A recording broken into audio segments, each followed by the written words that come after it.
Was juice always somewhat alcoholic and fermented before refrigeration and pasteurization in the 1800s?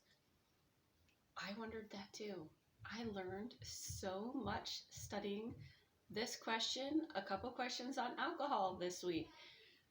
This is what I learned. I bet you probably didn't know this either. But I learned it from a couple different sites. The first one I'm going to start with is kind of a background of fermentation. And I got this information from a traditionallife.com, how to make grape vinegar. So the idea is that in the Bible days, did they just crush up the grapes? And since they didn't have any refrigeration, did it just kind of sit on the counter? And as time progressed, it became fermented. And so everybody was essentially drinking some form of wine. But what really happens is when you crush up some grapes and it turns into a must. That's what the old term for it, the Latin term, was called must. And it's kind of like a grape version of apple cider, where you take the grapes and you crush them and you squish them and you have the leaves and the stems and everything is all together. And then there's processes where you skim off the top and the dregs go to the bottom. But essentially you have that juice in a container. And this lady who was learning how to make her own grape vinegar, she sat it out until the process was done. And what happens is that in that first couple of weeks, it's a lot like sourdough bread, where after 2 weeks to a month of just sitting there in a mason jar with like maybe a cheesecloth over it so the oxygen can get to it, the bacteria that's in the lining of the skin actually has a yeast in it, and it will start fermenting and it will start eating the sugar. So alcohol essentially is yeast urine, because the yeast will eat up that sugar, and then the byproduct of it is ethanol, which is your alcohol in the drink. At this point of the process, if you were making wine, you would need to seal it completely in an airtight container. If you're making a natural wine, that's not how they do it now. But if you're making a natural wine, you would airtight seal it, because what happens naturally if you leave it there is that it becomes sour, which essentially means that once the yeast has eaten all of that sugar and the ethanol is left in it, and it's actually not a super high ethanol or alcohol content compared to what you would buy commercially as a wine today, but then the airborne bacteria of your environment, they come in and they start eating away the ethanol. And that airborne bacteria, its byproduct is acetic acid, and that is your vinegar. Therefore, your red wine vinegar is essentially just grapes that have been broken down into that ethanol and then broken down to where the bacteria has eaten away all of that alcohol, and it has made this vinegar made out of red grapes. Essentially, your apple cider vinegar is the same thing. The only thing that these apple cider breaks down, becomes ethanol, ethanol gets eaten, becomes acetic acid, I don't know how to pronounce that. And this process of the airborne bacteria eating up the ethanol takes about 3 to 5 months before you have a vinegar product. But either way, it doesn't taste good. It's a soured juice.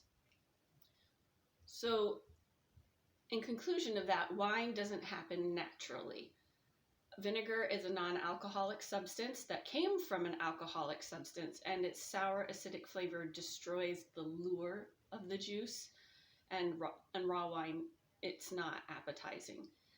So the next question is, so then did they just drink the juice really quickly, or did everything turn into vinegar and that raw tasting wine And the next information I got from Health and Food, Yola's site.com, Preserving Juice in Ancient Times. She has so much information in there, just a huge source list of classical literature, ancient literature sources. And I already defined the word must, and it's the Latin word mustum, which meant young wine, or freshly crushed fruit juice.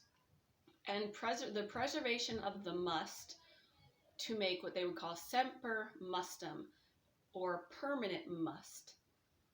Or they would call it semper dulce mustum, which means always sweet must. So it's that young juice that is permanently in that state and permanently sweet. It doesn't sour into that ethanol and then vinegar substance.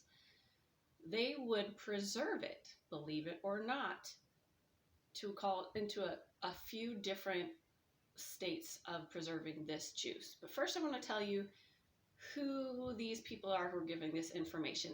In 1876, Louis Pasteur, he discovered the cause of fermentation, which was essentially that yeast in the lining of the skin eating away the sugars.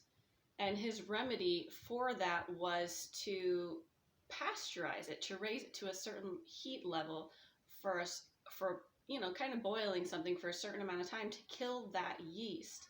And once you've killed the yeast, it won't eat the sugars. And that is pasteurization. We do that with milk, and so they killed the bacteria because so many people had infections. And that was how they dealt with it in the 1800s when they recognized that chemical side of it. But in the 1st century AD, which is around the time of the epistles, a renowned agriculturalist and classical writer, his name is, I'm going to say, Columella. Probably not right. But he discussed at length preservation of unfermented juices and fermented wines. So he talked about them both. And then in 234 to 150 BC, so let's just say 200 years before Christ was born, a man, Marcus Porcius Cato, he was considered the father of both Latin prose and literature on agriculture. So before Christ, he was like the guy to have expertise on agriculture. And he refers to the same problem, the problems related to the preservation of fermented wine that Columella documented later on. And in chapter 148 of Cato's treatise on agriculture, he wrote the process of boiled down must. And so that's what I'm going to talk about right now. This was their first process of preservation. And essentially you take that juice that you've pressed down and it has become that must, and you will boil it and boil it and boil it and boil it until it's reduced to a concentrate. Ironically, there are so many people that still do that today. If you see on your orange juice container, some will say not from concentrate because they want people to, think this is the freshest juice possible. We haven't boiled it down and then added citric acid for flavors.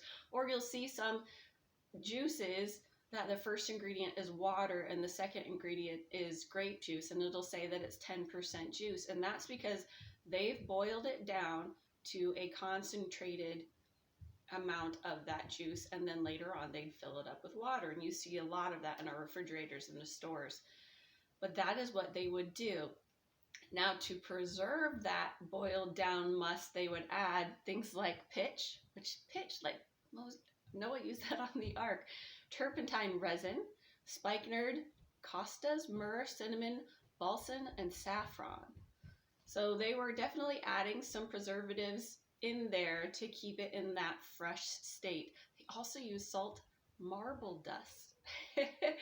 Ew, but whatever. And then Roman poet Virgil lived from 70 to 19 BC. He wrote in one of his poems, he says that he pictures a housewife thus. She boils down by the fire the moisture of sweet must, and skims off the leaves the wavy froth of the simmering cauldron. So she's boiling down. It was an everyday part of life that these ladies would take the juice, boil it down to that. It's essentially pasteurized at this point, pasteurized and condensed, and then you skim off the things that are light, and then the dregs kind of hang down at the bottom of that jar after time.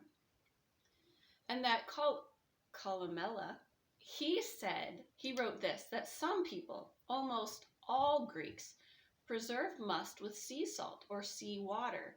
And this makes complete sense to me because I aspire to be a bread maker.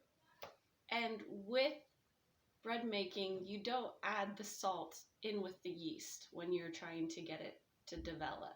You stick yeast and warm water and sugar, and you let it sit for 5 to 10 minutes, and it will start to develop. But if you put salt in there, it will kill the yeast. So you just don't do that. So what they were doing, whether they knew the science behind it or not, they might have, because God might have showed Adam and Eve how to do this. We don't know. But they were essentially killing the yeast with salt. So that is one form of preservation that was 2,000 years before we believed that pasteurization and preservation was even possible. So that's just in written history. The second type of preservation is cold storage. And to me, this one is just as equally fascinating because yeast does not develop well in the refrigerator. So it can, but it doesn't. It's not as easy. So Columella and Cato, they both documented this process of cold storage. And it's really kind of neat. So imagine going back and, when you're in Roman times and they have those clay pots, and that is called an amphora. It was it's a tall one. Sorry. Very tall clay pot.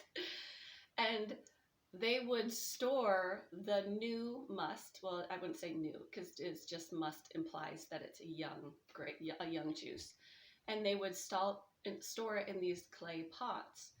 And then, while it's still fresh, they would seal that clay pot, put a lid on it, and they'd seal it with either oil or pitch. And pitch is oil. It's just a different type, whether it was olive oil or pitch. And they'd seal it completely up. And then they would call what they said sinking it in the pond. And so they'd put it down in a pond when it's cool. And if grapes, they harvest October, November, and a lot of times that is a cooler weather. So your ponds are going to be colder, and they leave it there for 30 days. And after 30 days, that pitch and that oil soaks into the pot and seals it. So you have your must that hasn't fermented because it's in a cold state. And then it's sealed completely. And according to their records, at that point, after 30 days, when everything's completely sealed and cooled, if you would keep it in a cool cellar, like a root cellar or some, it would last for a whole year until it's opened. And once you've opened it, then you drink it pretty quickly. The same thing we do with our preserves.